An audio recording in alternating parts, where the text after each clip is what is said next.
Maayong hapon sa tanan sa makausapa. Wala pa may alas 6 sayo-sayo pa man, no? So, nianaw sab kita nining laing panahon sulod sa liturhikanhong kalendaryo sa atong simbahan. Kwaresma na, sugod karong adlaw, Miyerkules, Sabadlis sa dili madugay pagamarkahan atong mga agtang ni ining abo nga gikan sa mga lukay nga giprosesyon. I do not know last year kung doon na ba'y ritual nga gihimo pod, no? Kining triumphant entry of Jesus to the city of Jerusalem. Atong gihandom ang malipayon nga pagsulod ni Jesus ngadto balik sa Jerusalem nga maupod ang sinugdanan actually sa iyang Paschal mystery, no? Mapahinumdom ka nato sa tanan nga mga pagpasakit, pagantos ngadto na sa kamatayon sa atong Ginoo. Bisan walay sala, bisan walay kadaot nga iyang nahimo, giako gidawat ang tanan pagantos, pagpasakit ug kamatayon tungod sa dakong gugma sa Dios Amahan sa iyang katawhan, iyang gipadala kining iyang bugtong anak. 40 ka adlaw nga panaw nato o tingali ko magkwinta-kwinta kita ngadto sa last Sunday of Lent katapos ang Domingo, murag dili man moigo nga 40 no, niya kung ngadto sa Huwebes Santo, mosobra man pod, no? Ano na lang, inganon, ni ana, kay doon ay ginatawag pod nga murag Triduum, no? Before sa Pasko sa pagkabanhaw sa atong Ginoo, o kining Miyerkules, Sabadlis, Huwebes ngadto sa Biyernes, no? Ngadto na sa weekend, the first Sunday of Lent. Ta 40 ka adlaw giingon sa atong liturhikanhong giya sama sa 40 ka adlaw nga nagampo, nagpuasa ang atong Ginoo sawa pa niya gisugdan usab ang iyang public ministry, no? Importante siguro dili man ni magkwinta-kwinta kitag mga adlaw ang gipakahulugan nining tanan ngano ug unsa may gipakahulugan nining tanan ngano ug unsa kini kaimportante alang kanatong katawhan sa atong paghandom, no? Doon na ba'y epekto nini diha sa atong kinabuhi? The celebration of the Holy Eucharist in itself is the best memorial that we always come to participate.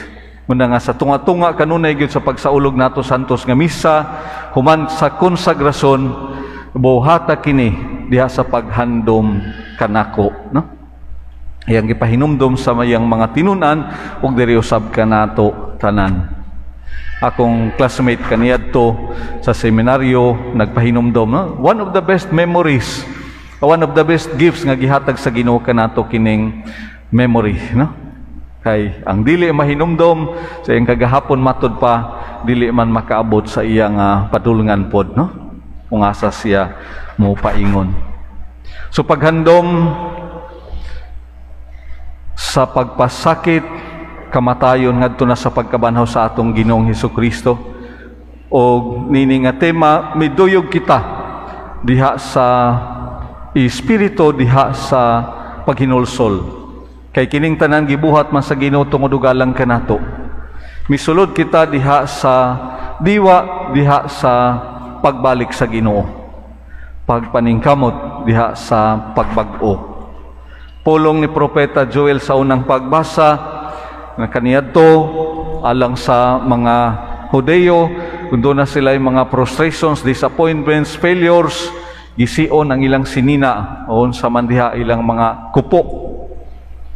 Apan sa pahimangno ni Propeta Joel, dunay mas labing importante nga kinahanglan bag-ohon, no? Gisi ang inyong kasing-kasing balik ngadto sa Ginoo.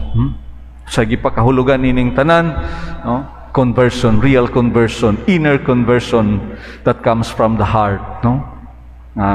Punta kini gayud ang angayan nga buhaton sa mga magtotoo. Si San Pablo sa ikaduhang pagbasa sa iyang sulat ngadto sa taga Korinto, nagpahinumdom sa tanan nga mga sumusunod ni Kristo, mga binunyagan, mga magtotoo. Walay sala si Kristo, apan gipaambit siya sa Dios sa atong sala aron kita sa atong pagkahiusa kaniya makaambit gayud sa pagkamatarong sa Dios. Busa, no? Naghangyo kami kaninyo, ayaw usiki ang grasya sa Dios. Ayaw usiki ang mga panahon. Balik na paghinulsol, no? Pagbago sa kaugalingon. Uban sa grasya sa Ginoo, kay dili kini mahimo sa tao, dili kini mahimo sa atong kaugalingong kusugra lamang. Sa atong paningkamot, sa atong pagpaninguha, sa pagbago, pagbalik sa Ginoo, doon ay mga gilatid nga mga ingno na to, tradisyonal o popular na kaayo nga mga practices, no? Sa gibasa sa Ebanghelyo karon ni San Mateo. Fasting, no? Acts of charity or almsgiving, o sa pag-ampo, no? Kining tanan mahimo man nato sa mga nagkadaiya nga pamaagi. Dili man tingali nga gitawag kita ron tabangan gayud ang tanan nga nagkalisod-lisod pan sa mga nagkadaiya nga pamaagi. Og sa kinabuhi sa pagampo, hibaw na tang tanan og matago sa kanato lahin-lain ng mga pamaagi diha sa pagampo. Importante kasing-kasing hunahuna ana kanunay sa Ginoo. O kining fasting, no? Kay usahay mahikalimuta, no? Kanihang buntag Father John Ray dunay blessing siya. Asa maka mag-blessing murag dito dapit sa may litsunan. Ingon ako nga pahinomdom lang Miyerkules sa Badlis karon, ha? Kay tradisyon man gyud nato mga Pilipino bisag asa magpa-blessing daghan gyud nga pagkaon nga andamon kay grasya man, no? Atong pasalamat sa Ginoo. Pahinumdom lang na sa iya, no? Kung doon ay gani itunol nimo, dadaan na lang diri, ugma na lang ato na lang ng ipaksiwon, no? Sa karong adlaw lang giawhag kitang tanan. A day of prayer, fasting and abstinence, no? Unsa may edad, no? Sa kaniadto dunay gisulat nga 14 anyos sa abstinence nga dili ta mo kaon og karne, no? Ang kanang abstinence, abstain from eating the meat, no? Nga fasting ato na sa 18 ngadto sa 60 anyos sa di pa mag senior citizen, no? Sa liturgy 59 years old, no? Na prayer tanan walay limitasyon, batanon, hingkod. No. Dunay labing importante nga pahimangno sa atong Ginoo dinhi sa atong ebanghelyo sa paghatag nimo sa imong hinabang ngadto sa kabos, sa mga nagkinahanglan, sa imong pag-ampo, sa imong pagpuasa. Kining tanan what is common buhata kini sa tago nga dili sa pagpasigarbos sa tao, no? Nganuman ingon man niini, no? Hibaw naman po kita sa mga pagpadayag. Kay kung buhato nato kini aron lang daygon sa tao nan nadawat na nimo ang unsay para kanimo, no? Unsa pa may imong paaboton gikan sa Dios Amahan. Busa buhata sa tago sa hilom nga nagikan sulod sa imong kasing-kasing, kay matud sa atong Ginoo ang imong Amahan nga dili makita nga nakakita sa tanan imong mga gibuhat o sa tanan nga manindot nga mga katuyuan gikan sulod sa imong kasing-kasing, moganti kanimo, mohatag kanimo sa tanan himong mga gikinahanglan. Unsa man kini nga ganti, way bisan usa kanato nga nasayod ang Dios ra. Ug matud pa, depende pod sa kadako sa gihatag nato, no? Not necessarily financial, not necessarily material, o unsa nga nga atong ginahatag, no? One time dito pa ko sa Brazil, wala may mga bayad tanan mga sakramento. Pila man gyud Father ang among tithes nga ihatag sa simbahan, no? Pila man gyud giingon, naigingon sa Biblia kanang dizimo gitawag nila, no? Pero ang akong gitubag kaniya depende sa kadakon sa imong kasing-kasing, no? So matagos sa adunay ikahatag kay matud pa walay dato nga walay gikinahanglan, walay kabus usab nga walay ikahatag. Hinauton ta mga igsoon ko diha ni Kristo nining atong panaw karon ngadto na sa Pasko sa pagkabanhaw sa atong Ginoo. Mahimong makahuluganon ang tanan nga mga buhat sa kaluoy, ang tanan natong mga tinguha diha sa paghalad ngadto sa Ginoo, tong mga pagampo, sakripisyo, puasa, abstinence, joining with the intentions of the Pope, pagampo alang sa kalinaw, labi na nining mga nasud karon nga nagkainit ang tensions, no, dito sa Europa, Russia o Ukraine, og pagampo sa alang sa atong nasod nining nagsingabot nga piniliay alang sa hapsay malinawon o malamposon nga piniliay, no? Uban ang pagpangayo gayod sa lamdag sa Espiritu Santo nga makapili kita og mga tao nga angayan og adunay tinguha gayod diha sa pagtabang sa labing nga nanginahanglan. Uban sa grasya sa Dios, uban sa atong tinguha sa pagbalik ngadto kaniya, ubanan kita sa iyang grasya.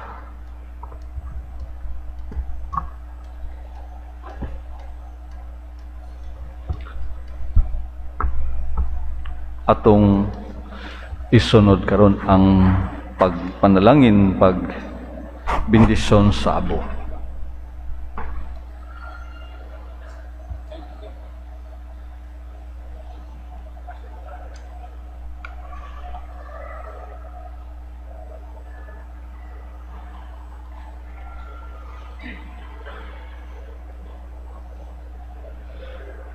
Mga igsoon,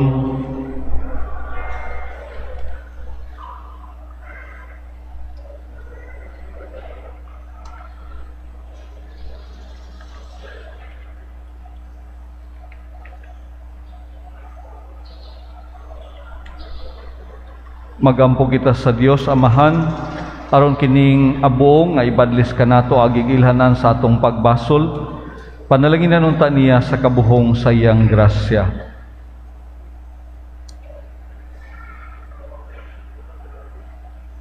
O Dios, matandog ikaw sa pagpaubos ug malukmay sa pagbasol ug pagbayad sa kasalanan.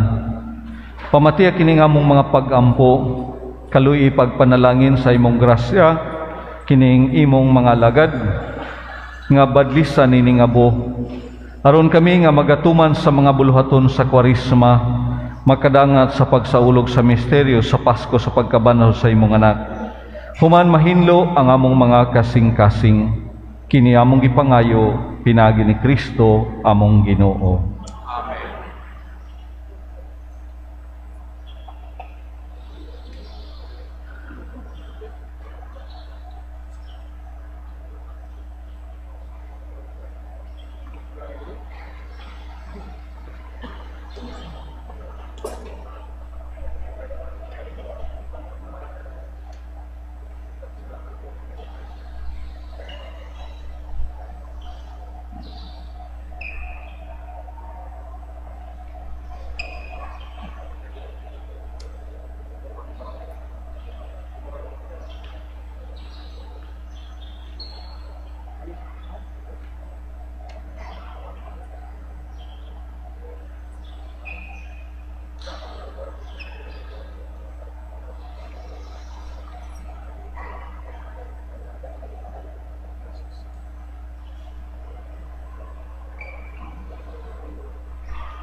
Palihog madindog para ibaw na ang tanan paghinulsol og tuo sa ebanghelyo. Mahimo kitag mo one line diri unya sa sikakilid-kilid mo, no?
Mahal sa kapwa ay isipin mo.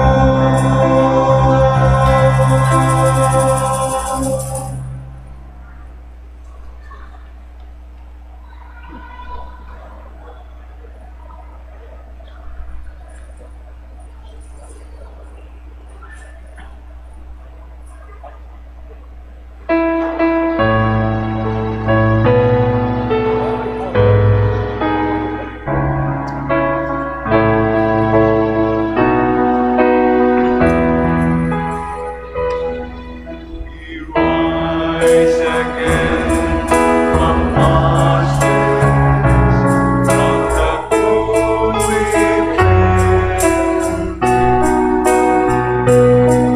We rise again from ashes to create ourselves anew. We call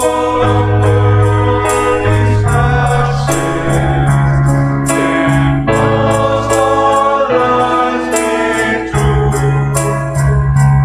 and offering of ashes, and offering to you.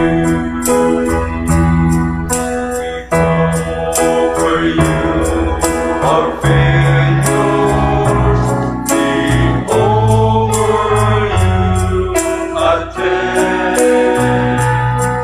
The gifts are fully given, the dreams that fully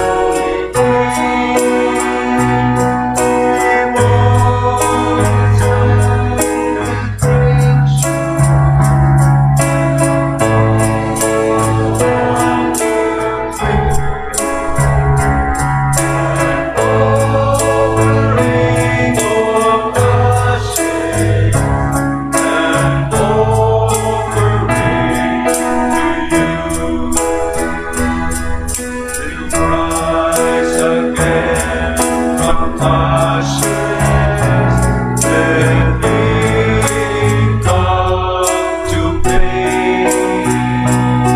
The spring has turned to winter, and sunshine turned to rain. The rain will use for growing and create a world anew.